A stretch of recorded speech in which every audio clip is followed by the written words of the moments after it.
नमस्कार। अभी आपने कुछ समय पहले न्यूमेरिकल की क्लास देखी।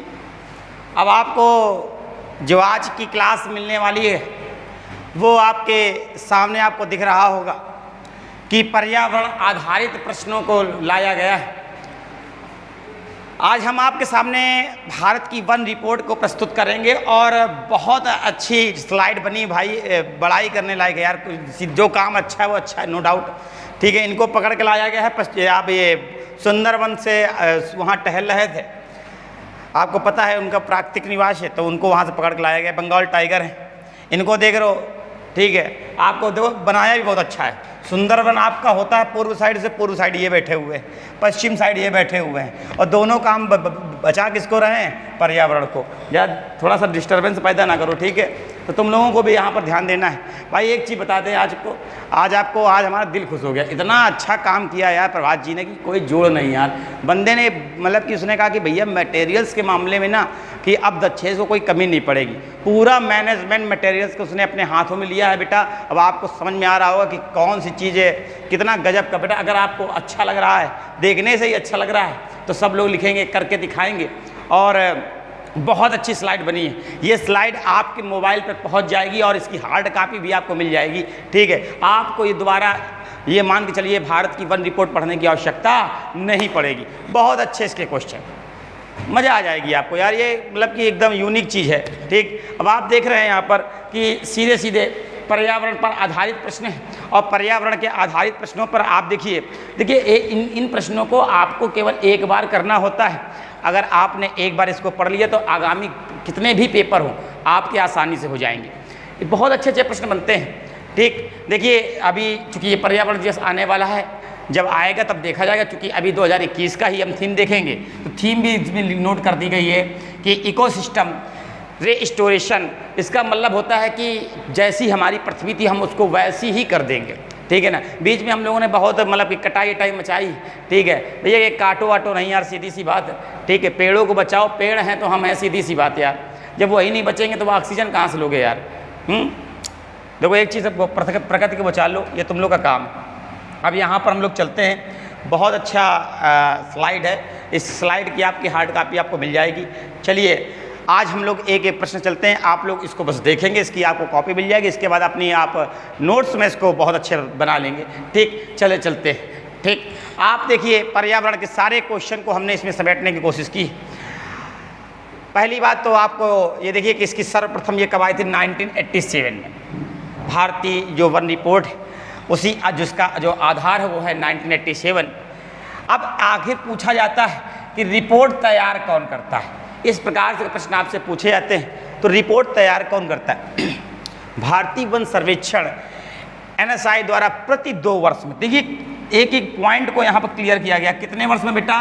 प्रति 2 वर्ष में। इसको याद रहेगा, ये प्रश्न आ चुका है कि कितने वर्ष में वन रिपोर्ट आती है? प्रति 2 वर्ष में। और जारी इसको कौन करता है? पर्यावरण, वन और जलवायु मंत्रालय। ठीक है, अब आपसे पूछा गया कि जैसे कि हमने आपको बताया था बेटा कि राष्ट्रीय वन नीति जो 1988 है उसका लक्ष्य क्या था? उसका लक्ष्य ये था कि देश के भौगोलिक क्षेत्रफल में 1/3 भाग पर, कितने बटे भाग बेटा? 1/3 भाग पर या 33% भाग पर आपका वन होना चाहिए। हमने इसको भी डिफाइंड किया था कि इसमें भी आपको 2 भागों में बांटना है। यदि मैदानी भाग है तो यहाँ पर बेटा अपना एक्स्ट्रा लिख लेंगे। मैदानी भाग है तो 20%, और इसके बाद आपका पहाड़ी क्षेत्र है तो वहाँ पर 60% का आंकड़ा लिया गया है। आपसे इस प्रकार से अगर कभी प्रश्न आए कि वन नीति के तहत मैदानी भागों पर कितने प्रतिशत वन का आधार रखा गया बेटा, तब क्या टिक करोगे आप? 20%। और पहाड़ी भागों पर पूछ लिया तो कितने परसेंट हो जाएगा आपका? 60%। इतनी बात समझ में आ चुकी होगी। इस नॉर्मल सी बात लिखी गई है। ठीक, और ये इस वर्ष ये जो 2021 की रिपोर्ट है, ये किस नंबर की रिपोर्ट है? सामने आपका लिखा हुआ है 17वें नंबर की रिपोर्ट। किस नंबर की रिपोर्ट बेटा? 17वें नंबर की रिपोर्ट। इस चीज़ को आप ऐसे ही बात के बना लेंगे। इसी प्रकार की चीज़ें आपको मोबाइल मिल जाएगी, आसानी से आप समझेंगे। ठीक, अब इसके बाद आगे चलते हैं हम लोग। देखिए अब इसमें यह है कि पहली बात तो बच्चों एक चीज़ समझो, आपको हम एक समझाते हैं, बड़ा कन्फ्यूज़न होता है आपको, वो इसको समझो आप पहले।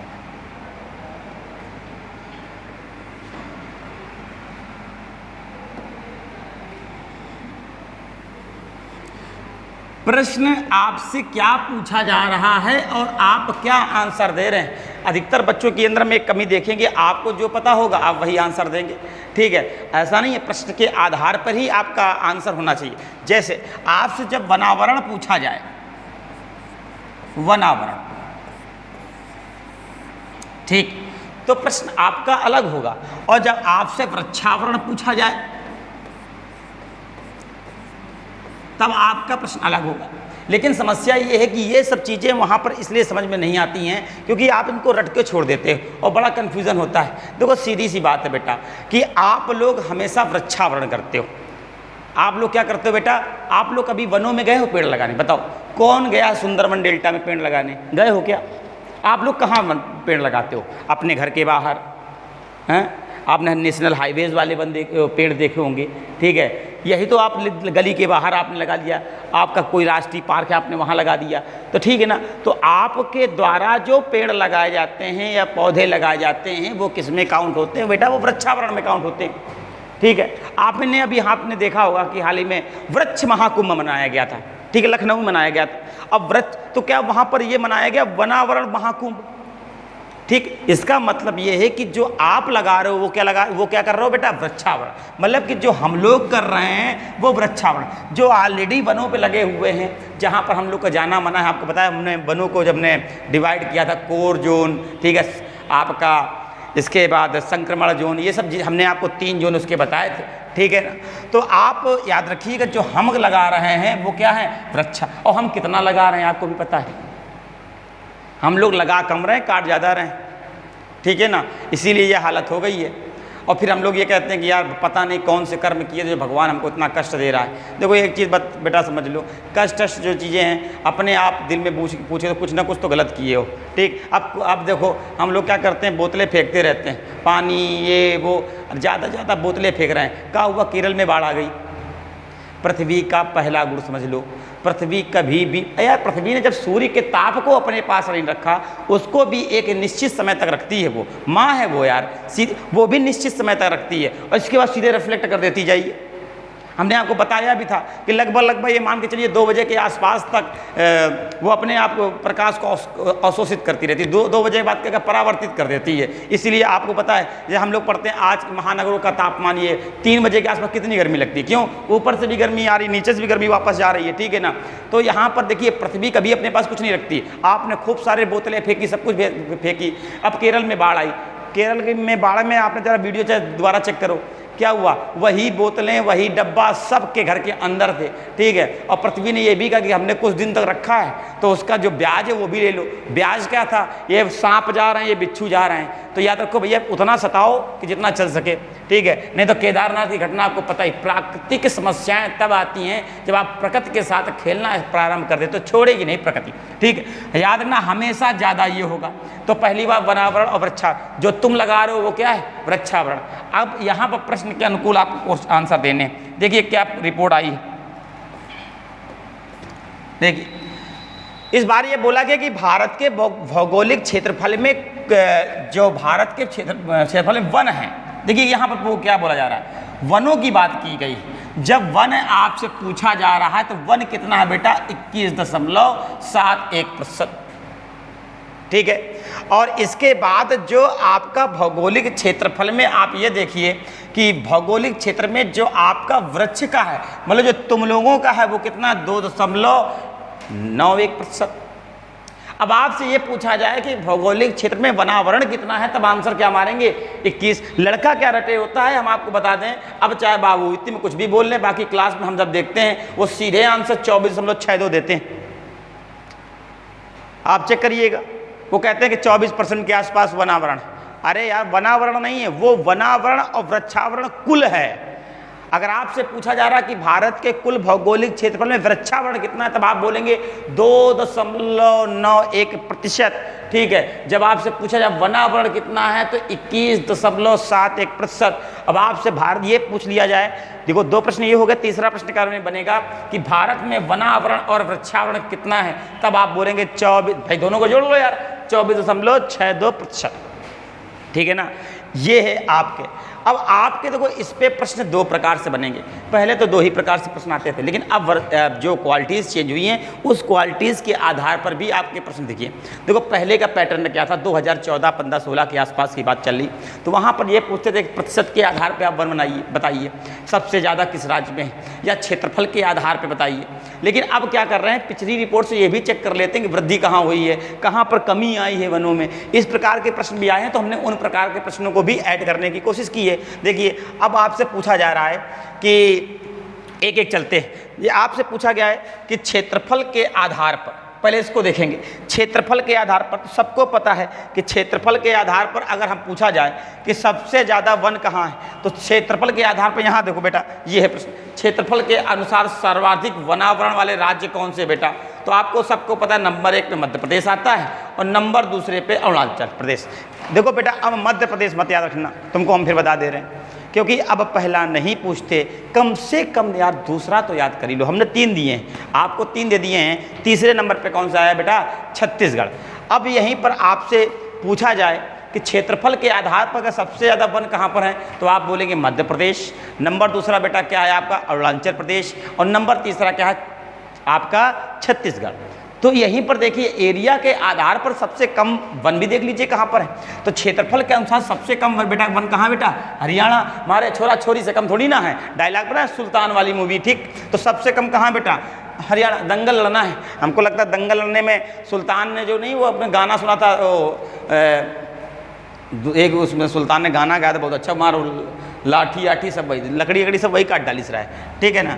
हाँ है सुल्तान कर दे चढ़ाई, वही वाला हाल। पंजाब दूसरे नंबर पे क्या है बेटा, पंजाब। इसके कम से कम 2 याद रखिएगा, हालांकि हमने 3-3 के आंकड़े दिए, तो सब क्षेत्रफल के आधार पर अगर सबसे कम वन की बात करेगा तो नंबर 1 बेटा हरियाणा और नंबर 2 पंजाब। ये आपने 2 देखी।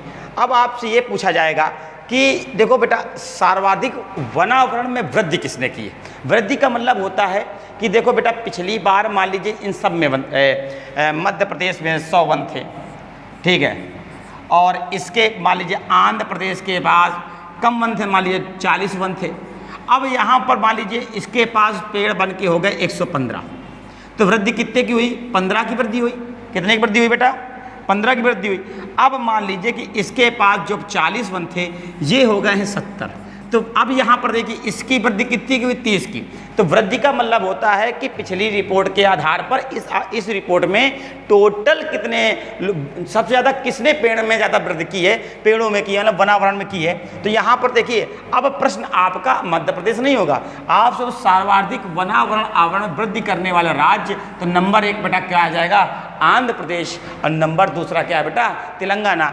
ये क्वेश्चन आपका इंपॉर्टेंट है बेटा। ये सब पुराने, देखो हम जो पुराने हैं उनको बता दे रहे हैं, आपका ये कई बार पुराना प्रश्न है, इस पर ध्यान देने से अच्छा इस वाले प्रश्न में ज़्यादा ध्यान दो, ठीक। और इसका पहला याद रखो, पहला बहुत इंपॉर्टेंट है, ठीक। अब आपसे पूछ लिया जाएगा क्षेत्रफल के अनुसार सबसे कम, ये तो हो चुका 2 बार हो गया, ठीक। अब आपसे सर्वाधिक वन आवरण का नुकसान करने वाले राज्य। अब नुकसान मतलब उल्टा समझो, मतलब कि मान लीजिए कि कोई राज्य ए था, ठीक है, और कोई राज्य बी है। अब मान लीजिए कि इनके पास 100 वन थे और इनके पास 80 वन थे। अब मान लीजिए कि इसके वन घटके हो गए हैं आपके 90, ठीक, और इसके वन घटके हो गए हैं 30। अब यहाँ से तुमसे पूछा गया है कि सबसे नुकसान किसका हुआ, इसको कितने पेड़ों का नुकसान हुआ, 10 पेड़ों का, इसको कितने का नुकसान हुआ बेटा, 50 पेड़ों का। तो ये पूछा जा रहा, अभी हमने वृद्धि वाला देखा, अब हमने इसी का पैटर्न उल्टा कर दिया।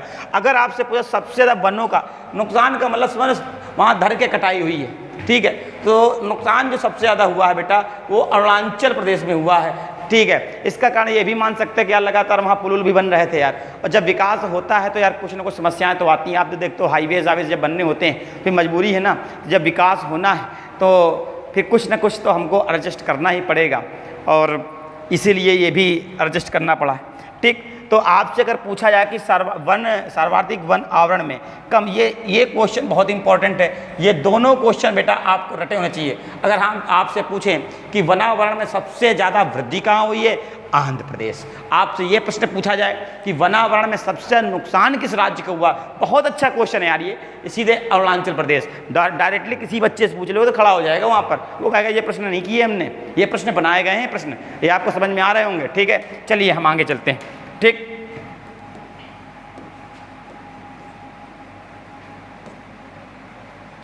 हाँ, मैंग्रोव वनस्पति, यार इसको पहले हम समझा देते हैं आपको।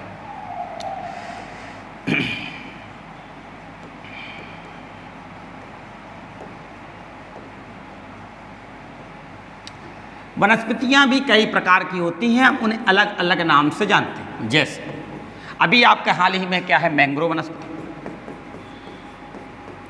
ठीक है, इन्हीं को बोल देते हैं हैलोफाइट वनस्पति। कम बातों में ये आप समझिए कि समुद्र के किनारे उगने वाली वनस्पतियों को हम क्या कहते हैं, मैंग्रोव वनस्पति। अब यहां से अगर हम तुमसे पूछें कि भारत के कितने ऐसे राज्य हैं, प्रश्न समझिएगा, हमने राज्य पूछे हैं, भारत में कितने ऐसे राज्य हैं जहां पर मैंग्रोव वनस्पति होगी, तो इसका मतलब कि आप देखिए भारत के 9 राज्य हैं जिनकी रेखा समुद्र से लगती है। ठीक है, अगर 9 राज्य हैं तो 100% 9 जगह क्या मिल जाएगा, मैंग्रोव वनस्पति। जैसे आपने देखा होगा रबड़, सुंदरी का वृक्ष, हमने बताया ना सुंदरबन डेल्टा, ठीक है ना, फोमीज, यार बहुत महंगी लकड़ी है, ये क्वेश्चन पूछा गया। हेरिसेरा फोमीज किस राज्य की विशेषता है, ये बेस कीमती लकड़ी है। ये मान के चलो कि अगर तुमने इसका पलंग बनवा लिया ना बेटा, तो हाँ ये जरूर है कि सबसे ज़्यादा मजबूत भी यही होती हैं। यार मजबूत क्या होती हैं, प्रकृति के अंदर क्वालिटी ये होती कि वही तय करेगी कि तुम कैसे बनोगे, तुम कैसे बनोगे। ठीक है यार, आप खुद सोचो कि यार इन वनस्पतियों को ऐसी यहाँ पर ये पेड़ बन रहे हैं, इस प्रकार से पेड़ लगे हुए हैं।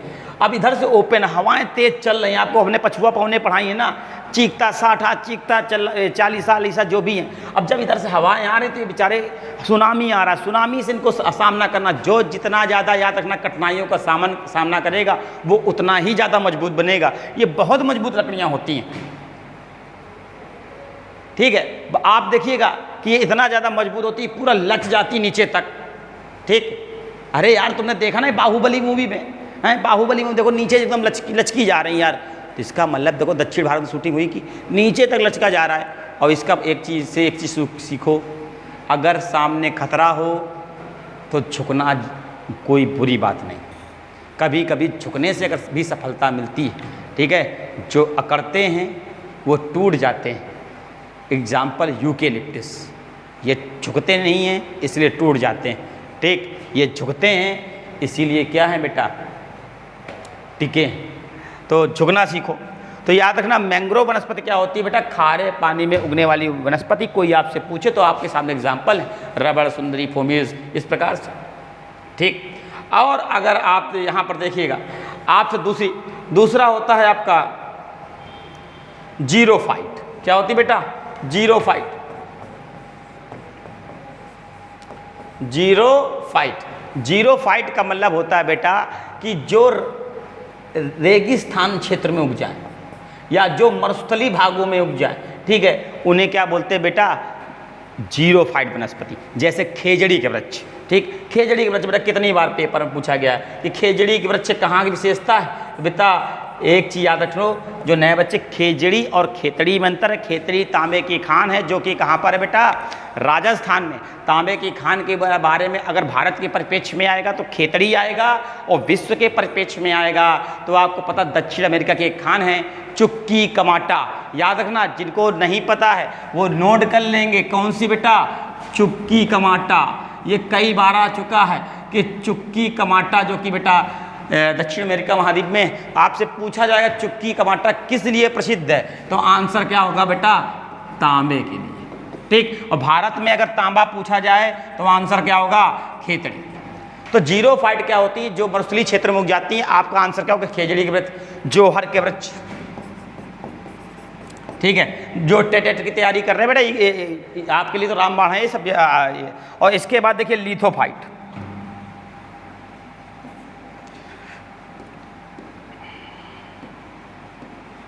लिथोफाइट। तीसरी क्या है बेटा? लिथोफाइट। लिथोफाइट का मतलब वो जो चट्टानों में उग जाए, जो चट्टानों में, यार चित्रकूट साइड चले जाओ यार, है ना, पत्थर अत्थर देखना तुम्हें, उसमें फूल आ रहे हैं ऊपर ऊपर। तो लिथोफाइट का मतलब क्या होता है? जो चट्टानों में वनस्पतियां उग जाएं वो क्या कहलाती है बेटा? लिथोफाइट। ये प्रश्न प्रॉपरली आते रहते बेटा, तो याद रखना। जो मरुस्थलीय क्षेत्र में उगते हैं वो जीरोफाइट, जो समुद्र के किनारे उगते हैं वो मैंग्रोव वनस्पति, और लिथोफाइट जो चट्टानों में उग जाती है वो क्या है? लिथोफाइट। याद रहेगा बेटा। तो इन्हीं में देखिए हमने आज मैंग्रोव वनस्पति के प्रश्न, चूंकि रिपोर्ट में मैंग्रोव वनस्पति है, आप उसको पढ़ेंगे। आप देखिए मैंग्रोव वनस्पति के बारे में क्या बोला गया है। आपसे ये पूछा गया है कि देखिए अगर हम वन रिपोर्ट 2021 के आधार पर देखें, हाँ बेटा एक चीज़ याद रखना, 2021 की थीम बताई है, और 2021 पर्यावरण दिवस जो होता है आपका, जिसे हम भारत मुझे बोले पर्यावरण दिवस कब मनाया जाता था, आपको पता है 1986। हाँ कई बच्चों ने इसका एक नया वर्जन भी आया था बेटा, कि एक बार पर्यावरण अधिनियम ना पूछ के उन्होंने ये कहा था छाता अधिनियम पूछ लिया था। तो छाता अधिनियम भी प्रश्न आ जाए या पर्यावरण अधिनियम आ जाए, दोनों का आंसर क्या होगा? 1986। ठीक है। और पर्यावरण दिवस मनाते कब बेटा? 5 जून। याद रखना पिछली बार जो पर्यावरण दिवस की मेजबानी की थी वो पाकिस्तान ने की थी, मतलब 2021 वाली मेजबानी किसने की बेटा? ये कहीं साइड में नोट कर लेना तुम लोग, ठीक है। ये कुछ ध्यान आता जा रहा है, हम बताते जा रहे हैं आपको। ये पाकिस्तान ने की थी यार। 1000 कुछ तो काम अच्छा किया था, 1000 के आसपास एक पेड़ भी लगा डाले, सॉरी 1 करोड़ के आसपास पेड़ लगाए थे, ठीक है। लेकिन कोनो मतलब नहीं है यार, ये गंदा इंसान है। ठहराओ। वन रिपोर्ट 2021 के आधार पर कुल मैंग्रोव वनस्पति बेटा, अब देखो यहाँ पर तुम लोग माथा पच्ची मत करना। 4992 सीधे सीधे 5000 याद रखो। कितने किलोमीटर में? 5। ये जो आते हैं ना कि पॉइंट लड़के लड़ने लगते हैं यार, एग्जामिनर हमेशा दूर के ऑप्शन रखता है, ठीक है ना। एग्जामिनर भी तुमको फंसाने को तो इतना, इसको सीधे याद रखना 5000। इसका मतलब कितने किलोमीटर में खारे पानी वनस्पति फैली हुई है? 5000। ठीक। चलो अगला देखो, जो देश के कुछ, देखो प्रश्न ये आता है, प्रश्न 5000 वाला नहीं आएगा, आपसे ये पूछा जाएगा देश के कुल भौगोलिक क्षेत्रफल में कितने प्रतिशत मैंग्रोव वनस्पति है? तो 0.15%। याद रहेगा बेटा 0.15%। अगर आपसे पूछा जाए कि पिछली बार की तुलना में कितने किलोमीटर, ये नहीं पूछा जाएगा, लेकिन हमने बता दिया है 17 किलोमीटर की वृद्धि हुई है, ज़्यादा नहीं। ठीक। अब आपसे पूछा सर्वाधिक मैंग्रोव वनस्पति कहाँ पाई जाती है बेटा? तो सर्वाधिक मैंग्रोव वनस्पति यार पश्चिम बंगाल, सुंदरवन डेल्टा तो पढ़े ही हो यार, लगभग 2500 किलोमीटर के आसपास का क्षेत्र है, ठीक है। दूसरा स्थान गुजरात, कच्छ, ठीक है। सुंदरवन डेल्टा के बारे में हम आपको बता चुके हैं कि बेटा BSR भी है आपका, सुंदरी नामक वृक्ष के कारण याद रखिएगा उसका नाम पड़ा है सुंदरवन डेल्टा। अभी आपको हमने बंगाल टाइगर दिखाया है, ठीक। बंगाल टाइगर के बारे में हमने आपको बताया बेटा, पहली बात तो टाइगर और लॉयन में अंतर समझ लो आप, ठीक है। चिड़ियाघर जब कभी जाओगे तो लॉयन नहीं मिलेगा। नंबर 1 का सोने वाला वो आलसी टाइप का है, ठीक है, इसीलिए उसको हमने राज चिन्ह के रूप में नहीं लिया है, उसको लिए तो देश हो जाता, ठीक है ना। अब रही बार बंगाल टाइगर, तुम देखो दिन भर यूं यूं चलता ही मिलेगा तुमको, सीधी सी बात है, वो कभी नहीं बैठेगा, इसलिए हमारा देश कभी नहीं बैठता। कम बातों में हम प्रतीक भी ऐसा ही इंसान को लेते हैं ना, हम देखो अपना आइडियल उसको बनाते हैं जिसके जैसा हम बनना चाहते हैं, ठीक है। अब यहाँ पर सुंदरवन डेल्टा के बारे में हमने आपको बताया कि सुंदरवन डेल्टा जो कि चापाकार आकृति में, हमने चापाकार कैसे होता है, किस साथ बनते हैं, वो भी हमने बताया था आपको, ठीक। तो इसका हम एक वीडियो हालांकि बच्चों को बता चुके हैं कि चापाकार कहाँ कहाँ चापाकार बनेगा, कहाँ कहाँ चापाकार की जगह पंजाकार बनेगा, ये भी बता चुके हैं, ठीक। तो याद रखिएगा पश्चिम बंगाल में सबसे ज़्यादा मैंग्रोव वनस्पति है, और दूसरे नंबर पर क्या है बेटा? गुजरात। लेकिन याद रखना, फिर हम आपको बता दे रहे हैं, अगर आपसे पूछा जाए कि भारत में सबसे ज़्यादा मैंग्रोव वनस्पति कहाँ है, प्रश्न समझिए, भारत में सबसे ज़्यादा मैंग्रोव वनस्पति, क्या हमने राज्य का नाम लिया, क्या हमने यूटी का नाम लिया? जब राज्य और यूटी ना बोला जाए तब बेटा तुम आंसर लगाओगे अंडमान निकोबार। याद रहेगा अंडमान निकोबार। जब आपसे प्रश्न ये पूछा जाए कि सबसे ज़्यादा मैंग्रोव वनस्पति किस राज्य में है, तब आपका आंसर होगा नंबर 1 बेटा पश्चिम बंगाल और नंबर 2 गुजरात, ठीक। अगर आपसे ये प्रश्न पूछा जाए कि सबसे ज़्यादा मैंग्रोव वनस्पति किस केंद्र शासित प्रदेश में है, तब आपका आंसर क्या होगा बेटा? अंडमान निकोबार। याद रहेगा, ठीक है। देखिए यही प्रश्न है, हमने इस पर लगा दिया, यूटी में जब आपका तीसरे नंबर पे इसमें यूटी जरूर है, लेकिन यूटी यहाँ पर ओवरऑल अगर आपसे पूछा जाए तो आप क्या था ना, अंडमान निकोबार ही टिक करना, थोड़ा सा यहाँ पर यूटी कर देना चाहिए इनका, यूटी में प्रथम। ठीक, अच्छा, सर्वाधिक मैंगो वनस्पति, देखो आ गया भाई वृद्धि वाले राज्य। वृद्धि का मतलब ये हुआ कि देखिए अब यहाँ पर कॉमन सेंस की बात है, वृद्धि वाले राज्य मतलब उन्हीं 9 में से होंगे, जितने राज्य हैं 9 राज्य, तो वृद्धि वहीं में देखिए। तो आप देखिए कि वृद्धि जो सबसे ज़्यादा इस बार हुई है वो उड़ीसा में हुई, और दूसरे नंबर पे क्या बेटा महाराष्ट्र, और तीसरे नंबर पे कर्नाटक। ठीक है ना, आपको स्थितियों का आकलन होना चाहिए। हमने, आप अगर इसको मैप में देखोगे तो इस प्रकार से कंडीशन बनेगी, यहाँ उड़ीसा, यहाँ महाराष्ट्र, और इसके बाद कर्नाटक, ऊपर से नीचे आ रहे हैं। तो वृद्धि में भी आपको ऊपर से नीचे आना है, उड़ीसा, महाराष्ट्र और कर्नाटक। ठीक है ना, बाकी तो हमने आपको बताया ना कि महाराष्ट्र कर्नाटक के भी ये दोनों, ये रोहा से मंगलौर तक क्या चलती है बेटा, कोंकण रेलवे। ठीक, चलिए अगला देखिए प्रश्न, ये आपको समझ में आ चुका होगा। ये सारे क्वेश्चन बेटा आपको नोट कर लेने, एकदम से रट लेने। कल आपकी याद रखिए, कल आपकी क्लास में मॉर्निंग में इसकी पुछाई 100% होगी, एक एक बच्चे से होगी। ठीक है, इसलिए अगर आपका कोई दोस्त हो गलती से वो वीडियो ना देख रहा तो उसको फ़ोन कर लो, कह दो कि कल डंडे से बचना चाहते हो तो इसको रट के पहुंच जाओ। ठीक है, घुमाई ना करो, ठीक है ना, हाँ घुमाई जो करने में लगे हो तुम लोग। अगला देखो, अगला देखो यार, इन्होंने सीधे सीधे बहुत अच्छा प्रभात जी ने किया। देखो ये report, world air quality report, ये हर बार पेपर में आ रही भाई कि अब देखो, अब आखिर जारी कौन करता है, तो स्विस संगठन द्वारा जारी किया जाता है वर्ल्ड एयर क्वालिटी रिपोर्ट। किस संगठन द्वारा बेटा, स्विस संगठन द्वारा। आपको बता दें कि दुनिया के 15 सबसे ज़्यादा प्रदूषित शहर में तो भारत में कितने, 10। एक तो पहली आदत इतनी गंदी हो गई हम लोगों की कि छोटे छोटे काम के लिए हम लोग गाड़ी उठा लेते हैं, छोटे छोटे काम के, कोनो भी काम होगा भैया गाड़ी, भैया गाड़ी, बिना गाड़ी काम ना हो पाई का। ठीक है ना, अब आप देखो हम लोग कभी शहरों को देखो आप यार, वो लोग साइकिलिस्ट चल रहे हैं, उनको फ्यूचर पता है। ठीक है, हम लोग को फ्यूचर पता ही नहीं।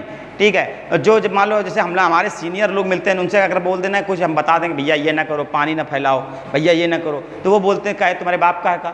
अरे बाप को मारो गोली यार, ठीक है, बाप का हो ना हो, लेकिन ये बताओ कि तुम्हारा लड़का कल का कैसे जिंदा रही जब तुम वहीं सब चबा जाइए हो। ठीक है ना, तुम वहीं इतना प्रदूषण फैला रहे हो भैया, गाड़ी आड़ी सीधी सी बात है, अब बगल में जाना तो पैदल चले जाओ, तोन निकली चली जा रही, थोड़ी कम हो जाएगी, हैं ध्यान नहीं दे रहे हो। तो 10 ठैया, कितना अच्छा बताओ। बाहर से कोई, अमेरिका से कोई आ रहा होगा, कहाँ से आएगा बताओ, हैं कानपुर निकल जाओ, सफ़ेद कपड़ा पहन के चले जाओ, शाम को शर्ट आती काली हो जाती है पूरी। ठीक है, ज़बरदस्ती का काम। तो अगर आपसे पूछा था कि 15 प्रदूषित शहरों में भारत में कितने शामिल हैं, बहुत इंपॉर्टेंट प्रश्न है ये। आयोग क्यों रखेगा, आयोग चाहता है कि तुम जानो, इन प्रश्नों को तुम जानो। और आजकल के जो आयोग के प्रश्न होते हैं वो ऐसे ही बनाए जाते हैं, उनके 2 व्यूज़ होते हैं बेटा। एक चीज़ याद रखो, पहले के प्रश्न बनाए जाते हैं अटपटे, ठीक है, लेकिन जब आयोग शब्द लग जाए, ऊपर से अगर लग गया, लेखपाल वाले लग गए, लेखपाल वाले भैया समझ लो, ठीक है, तो आयोग कहेगा कि बेटा हम ऐसा प्रश्न देंगे ताकि तुम्हारा, अगर तुमको नहीं पता है तो तुम फिर नौकरी करने के काबिल नहीं हो। ठीक, अगला देखो, सबसे कम प्रदूषित देश में भैया न्यू कैलेडोनिया, याद रखिएगा, ये नोट करो सीधे सीधे। ठीक, सबसे प्रदूषित राजधानी, अब देखो ये देखो राजधानी में हमका तो देखो तुक्का भी मारना हो तो नई दिल्ली मारते, आप देखते हो अभी सुप्रीम कोर्ट ने बोल दिया जब भी प्रदूषण होता है कि बच्चों को स्कूल बंद करो यार। ठीक है, अब दिल्ली में, अब दिल्ली भैया एक सबका एक समय होता है, कोई अगर ये बोल के सोच के बैठा कि आज हमारा समय चल रहा है हमेशा ऐसा रहेगा, तो समय आप हमको बता दो किसका, इतिहास पढ़ो ही हो। ठीक है, सबसे पहले मगध था, मगध का क्या हमेशा रहा है, मगध चेंज हुआ, कन्नौज हुआ, कन्नौज को पता ही कानकुंज कहते थे यार। ठीक है, कन्नौज का चेंज हुआ, कन्नौज के चेंज होने के बाद क्या हो गया आपको पता है, दिल्ली आ गया सिस्टम, हैं, फिर आगरा आ गया, फिर इलाहाबाद आ गया, तो क्या आज चलो फिर आज दिल्ली फिर चल गया, क्या एक जैसा समय रहा, कुछ दिन बाद वहाँ दिल्ली में कोई रहना नहीं पसंद करे, जो तुम लोग कर्म कर रहे हो ना अच्छे, ठीक है ना, ले लो फ्लैट जितने ले लेना, फ्लैट तुम लेके बेटा अंदर की सुंदरता, सांस कहाँ से लोगे, ये जो आप कहते हैं वायु प्यूरीफायर लगाया है, वायु शुद्धता, अरे वायु कई जब वही अशुद्ध हो जाएगा तो शुद्ध क्या करेगा यार, जब शुद्ध करना वाला। ठीक, अगला देखो दूसरे नंबर पे ढाका, ये भी ढक्कन है बांग्लादेश में। ये सब राजधानी है, देख लो, ठीक है। और तीसरी राजधानी देखो अल जमेना, जो कि चांद की।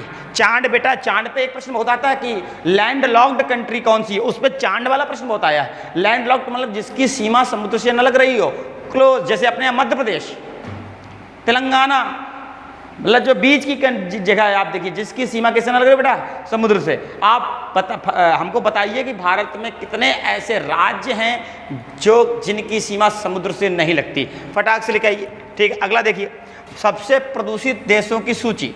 अब देशों की सूची में अगर हम चलेंगे तो सबसे ज़्यादा प्रदूषित बेटा बांग्लादेश है। देखो चलो यहाँ पर हम बच गए हैं, यहाँ चार्ट नहीं बेटा भाई, चांद है, चार्ट कोई देश नहीं होता है, ठीक है। और तृतीय क्या है, पाकिस्तान। अरे यार, तो 5वें नंबर पे हमें ज़्यादा खुश होने की जरूरत नहीं है। 5वें नंबर पे, कितने नंबर पे हम, 5वें नंबर पे। और हमसे यार चलो ठीक है, पाकिस्तान हमसे, हम लोग के अंदर एक और कमी आ रही, जब देखो तुम पाकिस्तान से कंपेयर कर लेते हो कि तसल्ली मिल जाती। जैसे नहीं कि तुम्हारे गली में अगर 2 लोग तैयारी कर रहे हैं, ठीक है, और उसके आए किसी के आए 60% और तुम्हारे आ गए 65%, तो तुम इतना खुश हो जाओगे कि हाय राम, 60% वाले को हमने अपने गली वालों को पीछे कर दिया। बउआ, पीछे वाली जो तुम्हारी गली है ना, ओमा कौन 70% वाला बैठा है, एक चीज़ याद रखो, ठीक है ना। ओखा पीछे कर कुछ नहीं, जब देखो अरे वो मरे जाके, यार हमको क्या करना पाकिस्तान से, यार सीधी सी बात है, हमको अपने से मतलब होना चाहिए। यहाँ 5वां हमको अच्छा नहीं लग रहा, अगली बार भैया रिक्वेस्ट है आप लोगों से, पेड़ दबा के लगाओ और छोटी छोटी चीज़ में गाड़ी वाड़ी ना उठाया करो, ठीक है। आराम से थोड़ा पैदल चलना सीखो, ठीक है। सबसे प्रदूषित राजधानी अभी दिख ही रही है यार, कौन सी है, दिल्ली यार, ठीक है, प्रथम स्थान आया। ये आपको ये वाला इंपॉर्टेंट प्रश्न मैंने आपको बता दिया, ये भी इंपॉर्टेंट प्रश्न है। कोई भी प्रश्न अगर ये आया तो ध्यान देना। बच्चे बोलते क्या करते हैं, पूछा जा रहा देश और आंसर दे दे राजधानी, को ज़्यादा याद कर लेते हैं।